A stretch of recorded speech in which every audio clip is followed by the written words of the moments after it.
do you get your low offer accepted? I've had a lot of people ask me this, and there's a couple of things that you can do to increase the odds. So today we're going to talk about 5 ways that you can increase the odds of getting your low offer accepted.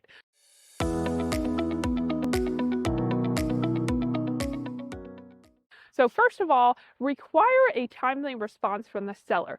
Oftentimes people, when they've had a lot of time to really mull on it and, oh, do I want to, do I not, getting advice from lots of different people, it totally kills your deal.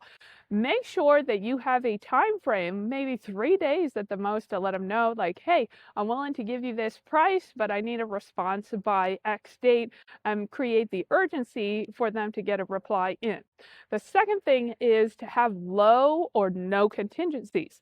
Now, as buyers, sure, we love contingencies so we could get out of the deal if we don't want to, but as sellers, of course, they hate them. So get them out of your contract. Anything that you're not sure about, address before you write your contract, so that when you go to the contract stage, you're very confident that you're going to execute on the deal and remove that concern from the seller's mind. The third one is to close fast, because most of the time, once people say, hey, I decided I'm going to sell my property, they want the check in the bank like as soon as possible. So being able to close really rapidly is a big way to help sellers come over to your side, to know that the money's going to be there a whole lot sooner if they accept your offer versus maybe somebody else. The fourth one is to offer a cash price or a seller finance price. Now, this is my tiny little secret that you guys should totally do this anytime you write an offer, because if you show them, hey, this is how much I can pay you if you want your cash now, or if you're willing to hold the financing, this is what you get later on. Or maybe they're doing a seller-held second financing if they can't do the first one. This will allow in their minds, they're seeing the higher price. So even though they might accept the lower cash price, in their mind, they feel like they've had that choice and the opportunity. And having choice as humans is kind of foundational to us feeling like we have a really solid free will.